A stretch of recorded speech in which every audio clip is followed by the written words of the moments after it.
नमस्कार दोस्तों, मैं हिम्मत सेठ एक बार फिर आपके सामने उपस्थित हूँ एक नए वीडियो के साथ। दोस्तों, इन दिनों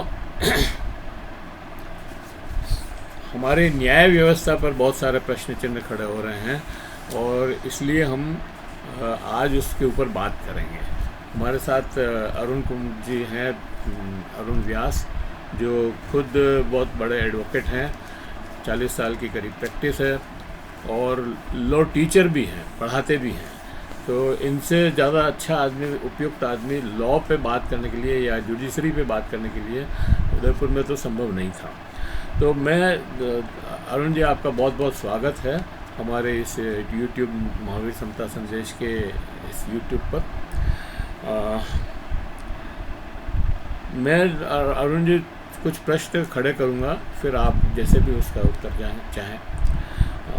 बीच बीच में प्रश्न नहीं करेंगे तो, है ना। तो न्याय व्यवस्था की बात करते हैं तो हमारा संविधान तो स्पष्ट कहता है कि स्वायत्त है हमारी न्याय व्यवस्था। लेकिन 1970 में, हम 70 के बाद, मतलब 70 के दशक में हमने देखा कि उसमें कुछ सरकार का हस्तक्षेप होने लगा। इंदिरा गांधी के ज़माने में कुछ चीज़ें ऐसी आई कि उससे लगा कि ये कमिटेड जुडिशरी चाहते हैं। लेकिन उसके बाद फिर उनकी बात काफ़ी ठीक ठाक ही चला मामला। लेकिन 1914 में जब से नरेंद्र मोदी सरकार आई है, तब से फिर से वो एक जुडिशरी पे सरकार का कब्जा करने की कोशिश चल रही है। तो पहले तो उन्होंने वो एक विधेयक लाए, कॉलेजियम के बजाय वो एक विधेयक लाना चाहते थे, हाँ, जुडिशियल अपॉइंटमेंट का, कि जिससे सरकार जो है सब जजों की नियुक्तियां अपने हाथ में रखे। लेकिन उसके बाद अभी पिछले कुछ सालों से, मतलब साल डेढ़ दो साल से ऐसा हो गया है कि कॉलेजियम के रहते ही सरकार की वो इच्छा पूरी हो गई और वो चाहती है जिसको अपॉइंट करवा देती है, जिसको चाहती है रोक देती है। और अभी एक बहुत ही अजीब सा एक मतलब एक ऑर्डर, ट्रांसफ़र ऑर्डर मिला, जिसमें कॉलेजियम ने लिखा कि ये सरकार की इच्छा है, इसलिए ऐसा ये ट्रांसफ़र किया जा रहा है। ये तो हद ही हो गई है, मतलब कि सरकार कैसे गाइड कर सकती है किसी कोर्ट को कि आप किसका ट्रांसफ़र कहाँ कर दें, जबकि कोर्ट जो है स्वायत्त है। इसी तरह से और भी ऐसी कोई बातचीत चीज़ें हैं। जजों की नियुक्ति की बात तो मैंने आपको बताई। दिल्ली हाई कोर्ट में जैसे मुरलीधरन साहब का ट्रांसफ़र कर दिया रातों रात, क्योंकि वो एक दंगा पीड़ित उनका केस सुन रहे थे और सरकार को लगा कि हमारे खिलाफ चला जाएगा, तो उन्होंने आधी रात में ट्रांसफ़र किया और पंजाब हरियाणा सरकार में उनको लगाया। गुजरात में अपने राहुल गांधी का किस तरह से नीचे की कोर्ट में भी और हाई कोर्ट में भी किस तरह से उनकी सदस्यता खारिज करने का मामला आया। तो ये सारे चीज़ें ऐसी है। और अब उसके बाद जजेस द्वारा आरएसएस और विश्व हिंदू परिषद के कार्यक्रमों में भाग लेना और वहाँ संविधान के विपरीत बोलना, संविधान मतलब भाग लेना तक तो उचित है, हो सकता है, ठीक है, वो भी गलत ही है वैसे तो, लेकिन मान लेते हैं। लेकिन उसमें जाके संविधान के विपरीत बोलना, ये बहुत ही चिंताजनक बात है। अभी महाराष्ट्र की अवैध सरकार को 3 साल तक चलाए रखना, सरकार ने, मतलब कोर्ट ने खुद कहा कि ये अवैध है सरकार, फिर 3 साल तक चलाए रखी।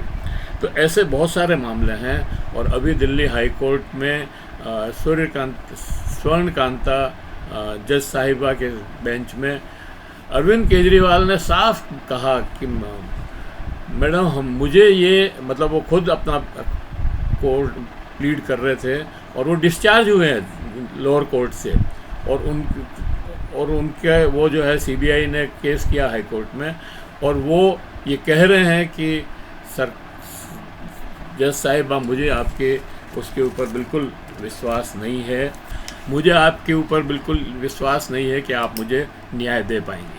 तो इन सारे मामलों में ऐसे ही वो इलाहाबाद हाई कोर्ट के जज साहब वहाँ गए और जो बातें कही, इम्पीचमेंट मोशन को सरकार ने बचाया उससे, तो ये सारी बातें ऐसी लगती है कि हमारी न्याय व्यवस्था की पूरे विश्व में फजीयत हो रही है।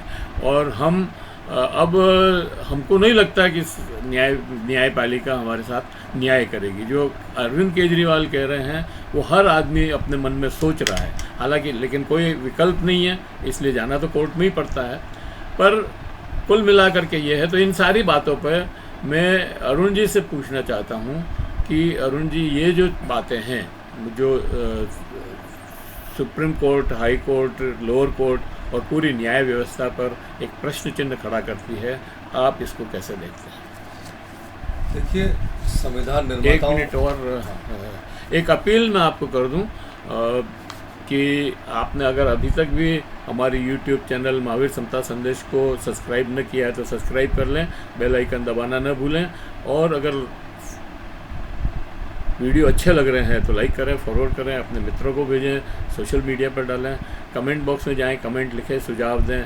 मैं चाहूँगा कि आप इस वीडियो को सुनने के बाद, देखने के बाद कमेंट करें कि आपको ये वीडियो कैसा लगा। जय हिंद, जय भारत। अरुण जी, आपका बहुत बहुत स्वागत है हमारे इस चैनल पे। और आपसे मैंने प्रश्न तो आपसे किया ही है, अब आप बताएं कि हमारे दर्शकों को कि क्या हो सकता है। देखो, संविधान निर्माताओं ने जिस सपने के साथ संविधान और भारत का गठन और उसका संविधान बनाया, उसमें साफ साफ था कि कार्यपालिका, व्यवस्थापिका और न्यायपालिका, ये 3 अलग अलग खंड बनाए गए जो कोई किसी के अधीन नहीं थे। सब हर अपना आप में स्वतंत्र, लेकिन एक दायरे के अंदर अपना काम करना था। सबके दायरे सुनिश्चित किए गए थे इस संविधान सभा के द्वारा। संविधान सभा आज की संसद से बहुत बड़ी है, क्योंकि संसद का गठन भी संविधान सभा के द्वारा किए गए प्रस्ताव से है। तो मैं उनको मानता हूं कि वो ही हमारा पैरामीटर है। और उसने कहा था इंडिपेंडेंट जुडिशियरी, और ये सिर्फ भारत की बात नहीं है, पूरे विश्व में जहाँ भी डेमोक्रेसी है वहाँ एक स्वतंत्र न्याय पालिका का होना उसका एक बुनियादी आधार है। आप देखिए, अमेरिका में ट्रंप ने मनमाने जो टैरिफ लगाए, तो वहाँ की सुप्रीम कोर्ट में जहाँ जैसे कमिटेड जुडिशरी की बात आती तो वहाँ तो वो राष्ट्रपति ही चुनाव करता है। उसके द्वारा चुने गए 7 जजेस ने उसको लगा था कि मेरा प्रस्ताव तो बिल्कुल माना जाएगा, उन्होंने उसके खिलाफ वर्डिक्ट दिया है। तो आज ये टैरिफ के नाम पर धमकाना बंद कर दिया ट्रंप ने पूरे देश को, विश्व को, जो आतंक मचा रखा था, आर्थिक आतंक। तो उसके बाद वो युद्ध पे आया, क्योंकि उसको आतंक मचाना है। ये उनका अपना एक क्राइटेरिया है, जो एक डेमोक्रेटिक, जहाँ हालांकि वहाँ बहुत गड़बड़ चल रही है, लेकिन फिर भी जो बचा कुचा है तो वहाँ एक क्षमता है। आप देखिए कि हरीश रावत की सरकार गिराई थी तो वहाँ की हाई कोर्ट ने उसको इस्टेब्लिश किया था। एक ज़माने में यहाँ भी ये जो भारत के अंदर भी ऐसे कई निर्णय हुए हैं, और ख़ासकर बोम्बई का जो केस है वो इसी सुप्रीम कोर्ट ने तय किया। अब जजेस का अपॉइंटमेंट कौन करे, तो पहले सरकारों के हाथ में था, और इसके बारे में काफ़ी अच्छे केसेस भी हुए हैं, और खास, लेकिन फिर भी सरकार उसके बाद इंटरफेयर नहीं करती थी डे टू डे मामले में। बिल्कुल उनको बिल्कुल स्वतंत्रता थी, और वो इस ढंग से बात भी करते थे। आप देखिए, केशवानंद भारती के जो केस में सरकार ने जो जागीर रिजम्पशन एक्ट बनाए थे उनको चैलेंज कर लिया था सुप्रीम कोर्ट में, और अल्टीमेटली फिर उनको संविधान संशोधन लाना पड़ा, और संपत्ति के अधिकार को मूल अधिकारों से हटाकर सामान्य अधिकार के रूप में सेक्शन 300 में, आर्टिकल 300 में लेना पड़ा 13 जजेस की बेंच में। तो सरकार के यस मैन नहीं हो सकते। उस समय ये बात उठी थी, कमिटेड जुडिशरी थी, समर्पित न्याय व्यवस्था। समर्पित किसको? समर्पित संविधान को, सरकारों को नहीं है। सरकार खुद भी संविधान के तहत है। बात ये थी, लेकिन उस समय थोड़ा बहुत इंदिरा गांधी ने कोशिश की, पर आज के नंगे स्वरूप के रूप में कभी नहीं। और अब क्या चुपचाप है, उन्होंने तो लटके बल पे कहा हम ये चाहते हैं, हो नहीं पाया, एक अलग बात है। लेकिन आज तो बिल्कुल चोरी छिपे हर चीज़ को किया जाता है और इस आवरण में किया जा रहा है। दुख की बात यह है कि उस समय भी चीफ जस्टिस की जो अपॉइंटमेंट था, शायद बंगाली थे, मैं जस्ट नाम भूल रहा हूँ, राय, ठीक है, उनको चीफ जस्टिस बनाया तो उन्होंने ऐसी खन्ना जो है उन्होंने रिज़ाइन किया था इसी बात पर, सीनियरिटी को तोड़कर, परंपराओं को तोड़कर। लेकिन अब जब 2014 के बाद, क्योंकि अब तो ये तो कहते हैं कि आज़ादी 2014 के बाद संविधान सभा नहीं बनाई, ये बहुत बड़ी बात है, बाकी तो बना देते। और इस संविधान को टुकड़े टुकड़े टुकड़े टुकड़े करके बिल्कुल ऐसा करना चाह रहे हैं लुंज पुंज, जो अपने हिसाब से उसको इस्तेमाल करे और नहीं है तो उसके बाद खिलाफ। अब बात ये आई थी, बहुत लंबे समय से एक प्रयास था कि वह, क्योंकि 1993 का जजमेंट था जिसमें ये कॉलेजियम की पैदाइश हुई कि भाई एग्जीक्यूटिव के हाथ में आप रखोगे तो वो तो कमिटेड जुडिशरी की बात कहेगी। जुडिशियल इंडिपेंडेंस के लिए जुडिशरी ही इस बात को तय करे कि जजेस कौन होंगे, तो उसके लिए कॉलेजियम था और हाई कोर्ट से और सुप्रीम कोर्ट से बाकायदा लिस्ट जाती है, वहाँ के जजेस कॉलेजियम तय करता है। उसके बाद चीफ जस्टिस की कमेटी है, चीफ जस्टिस ऑफ इंडिया की, और 5 लोगों की कमेटी है, वो उसको रिकमेंड करके सरकार के पास भेजती है। अपॉइंटमेंट तो राष्ट्रपति करता है, एग्जीक्यूटिव हेड करता है, लेकिन उसमें सरकार का लेकिन क्या होता है, सरकार उसके CID जांच करती है, फलाना आते एडवर्स रिपोर्ट आती है, फलाना पता है दुनिया भर का गोलमाल करता है। अब सुप्रीम कोर्ट के पास रिकमेंड करने का राइट है, अपॉइंट करने का राइट नहीं है, और उस रिकमेंडेशन को सरकार नहीं माने तो कुछ नहीं कर सकती। दूसरी बार फिर भेज देती है, तीसरी बार फिर भेज देती है।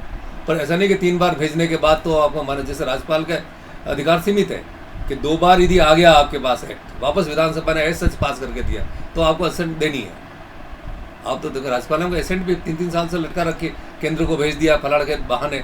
सुप्रीम कोर्ट को कहना पड़ा, सुप्रीम कोर्ट में नहीं है सर कि आप वापस भेजेंगे तो आपको करना ही है। हाँ, नहीं ऐसा नहीं है ना, दिक्कत है उसमें। अच्छा, तो इसका फायदा उठा रहे हैं। हालत ये है कि चीफ जस्टिस ऑफ इंडिया अभी गवई ने बाकायदा कॉन्फ्रेंस में कहा कि हमारे भेजे फाइलें 3-3 साल से पड़ी है, लेकिन सत्ता के जो पक्ष का कोई वकील है, शाम को हम भेजते हैं, रात को उसका अपॉइंटमेंट हो जाता है हाई कोर्ट या सुप्रीम कोर्ट जज के। आप देखिए कि ये सिर्फ शरणकांता का मामला नहीं है, लक्ष्मा चंद्र विक्टोरिया गौरी था जो इनकी स्पोक्समैन थी बीजेपी की मद्रास, उसको रातों रात इन्होंने बनवाया और कॉलेजियम ने उसको रिकमेंड किया सरकार के दबाव में, और सरकार ने रातों रात उसको बना दिया। फिर उसके खिलाफ रिट पिटीशन हुई। आप देखिए रिट की सुनवाई तब रखी गई जब उसके ओथ हो गई, उसके बाद क्या इंफ्रास्ट्रक्चर हो गई। ये बेईमानी सरेआम चल रही है। पहले के जजेस की जो हालत थी, एक जज था जिसको अब 69 रैंक पे था उसको। हाँ नहीं, क्यों जस्टिस गोविंद माथुर के मामले में हुआ जब उन्होंने वो बुलडोजर जस्टिस और बिना अपराध हुए अपराधियों की लिस्ट दोनों के खिलाफ जब जजमेंट किया तो हमने कहा भी था कि हम स्वागत करते हैं, लेकिन ये आपके रोड़ा होगा। तो उन्होंने कहा भी था कि कोई ज़रूरी नहीं, मैं जहाँ तक पहुँचा वहाँ बहुत हूँ, मैं कंप्रोमाइज़ नहीं कर सकता अपने असूलों से, और मेरी जो ड्यूटी है कॉन्स्टिट्यूशन है, मैं उससे कंप्रोमाइज़ नहीं कर सकता। इसीलिए उनका सुप्रीम कोर्ट में एलिगेशन नहीं हुआ। और फिर एक चाल और होती है कि किसी को कोई सुप्रीम कोर्ट में आने वाला सीनियरिटी से, तो उसको क्या दूसरे राज्य में ट्रांसफर कर लेते, वहाँ वो जूनियर बन जाता है, फिर वो कभी एलिवेट नहीं होता। तो ये एक पूरी बेईमानी जो सरकारों के द्वारा की जा रही है। हाँ, जस्टिस मुरलीधर की जो बात आपने कही थी, दिल्ली हाई कोर्ट में थे, उन्होंने बहुत ही दंगा पीड़ितों के मामले में बहुत अच्छा जजमेंट कमेंट किए। रातों रात उनका transfer Punjab Haryana high court कर लिया गया और वहाँ से जूनियर भी हो गए, वो हाई कोर्ट सुप्रीम कोर्ट में जैसे नहीं बन पाए, ट्रांसफ़र कर दिया, और वहाँ से फिर वापस तो कई ट्रांसफ़र हुए इनके, 2-3 हुए। उसी तरह से अब आप देखें कि गौरी का था शेखर यादव, यूपी इलाहाबाद के हाई कोर्ट जज, जिन्होंने यूनिफॉर्म सिविल कोड और हिंदू राज की बात कही, विश्व हिंदू परिषद के प्रोग्राम में गए, हिंदू राज की बात कही, वही संविधान के बहुमत का जो है शासन है उसी के तरह से चलना चाहिए, अल्पमत की कोई बात नहीं है। ये संविधान के मूल ढांचे के एकदम खिलाफ। ऐसे व्यक्ति को तो जेल में होना चाहिए था, बाहर ही नहीं होना चाहिए था, जिनके खिलाफ विपक्षियों ने इम्पीचमेंट मोशन दिया। कब दिया? जनवरी में।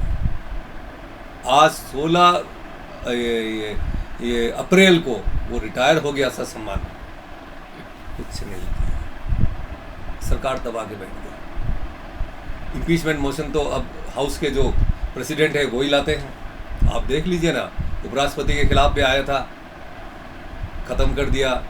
इलेक्शन कमीशन के खिलाफ आया, उसको गोलमाल करके टेक्निकल आधार पे खारिज कर दिया। तो ये सरकारें उनको बचा रही, ये सरकारों को बचा रहे हैं। मैं तो कह रहा हूँ कि चंद्रचूड़ ने क्या किया, महाराष्ट्र की सरकार गैर कानूनी, लेकिन 2.5 साल चलेगी, कह भी दिया, बोले वो कहते हैं कि जबरा मारे रोने भी नहीं दे। ऐसे तो बहुत सारे मामले हैं, सांप भी टूट जाए और लाठी के भी कुछ नहीं हो, लाठी भी टूट जाए और सांप भी मर जाए, लाठी भी नहीं टूटे। दोनों चीजें ये करते रहे। इलेक्शन बॉन्ड के बारे में कहा कि गैर कानूनी है, तो ऐसा जब संपत्ति जब्त होनी चाहिए थी, नहीं, लेकिन जब्ती नहीं कर सकते, किसी को कोई सजा नहीं हुई उसमें। और वो भी आप देखिए कि इलेक्शन बॉन्ड के बारे में, क्योंकि इलेक्शन कमीशन ऑफ इंडिया ने उसके खिलाफ लिखा था, आरबीआई ने लिखा था, इसलिए इनको करना पड़ा, बाकी नहीं करते। मैं गारंटी कह रहा हूँ आपको, वो दोनों रिपोर्टें जो थी वो इनके गले की हड्डी बन गई, वो सरकार की थी। प्रूव्ड इन मतलब सुप्रीम कोर्ट, करप्शन नहीं, बस they are compelled to pass this order कि जो आरबीआई और इलेक्शन कमीशन ने कहा था ये भ्रष्टाचार का गेट खोलेगा, ये उनकी रिपोर्ट्स थी, उनको ये चबा नहीं पाए, बाकी के सब आर्गूमेंट तो चबा जाते हैं। तो वो उनकी जो संस्थाओं की रिपोर्ट थी। SIR जनवरी 2025 में सुनवाई शुरू हुई, तो ये तो हनुमान की पूंछ की तरह लंबे होती जा रही है। बिहार के चुनाव को मद्देनजर करके एतराज किया गया था, उसके बाद कितने चुनाव हो गए, आज बंगाल का भी हो जाएगा। अभी तक SIR के ऊपर कोई जजमेंट, बंगाल में तो और भी गजब हो गया, मतलब गजब कर दिया। चुनाव चल रहे हैं और वो SIR आप सरकार चलवा रहे हो कोर्ट में बैठ के, इससे ज्यादा शर्मनाक बात नहीं हो सकती। स्वर्णकांता के बच्चे इस सरकार के द्वारा उपकृत है, इम्पेनल्ड है, खुद मीटिंगों में जाती रही है, इनके जो फ्रंट ऑर्गेनाइजेशंस में, इसके बारे में बाकायदा हलफनामा है। और यदि थोड़ी भी शर्म होती किसी में, आपको पता है रोज ही कोई कभी वकील रहा है, मैं हमारे जो राजस्थान के जज है फजरन अली, उन्होंने पूरा मुकदमा सुनने के बाद पता लगा कि कभी उनमें से एक पार्टी के वो कभी वकील रहे किसी और मामले में, जैसे ही वो नाम सामने आया उन्होंने सुनी भी फाइल रिक्यू कर ली कहीं, क्योंकि हमारे यहाँ बुनियादी सिद्धांत है कि न सिर्फ न्याय हो, न्याय होता हुआ दिखना चाहिए, दिखना भी चाहिए। और यदि एक अंश भी किसी लिटिगेंट के मन में शंका आ जाए किसी जज के बारे में, तो उस जज की ड्यूटी है कि वो खुद लिख दे कि साहब इनके मन में शंका है, और क्योंकि दिखना चाहिए, ये दिखेगा नहीं है, न्याय हो जाएगा लेकिन दिखेगा नहीं, मैं इससे अलग होता हूँ, ये उनकी लिबर्टी है, उनको अपनी छोड़ देना चाहिए। वहाँ तो ट्रांसफर भी नहीं, वहाँ छोड़ देते हैं, दूसरा बेंच। इन्हीं सूर्यकांता ने पहले इसी मामले को सुना है, इसके बारे में कमेंट किया है। तो जो पहले से बायस है, जो अपना जजमेंट किया हुआ है, उसके खिलाफ कैसे जाएगा?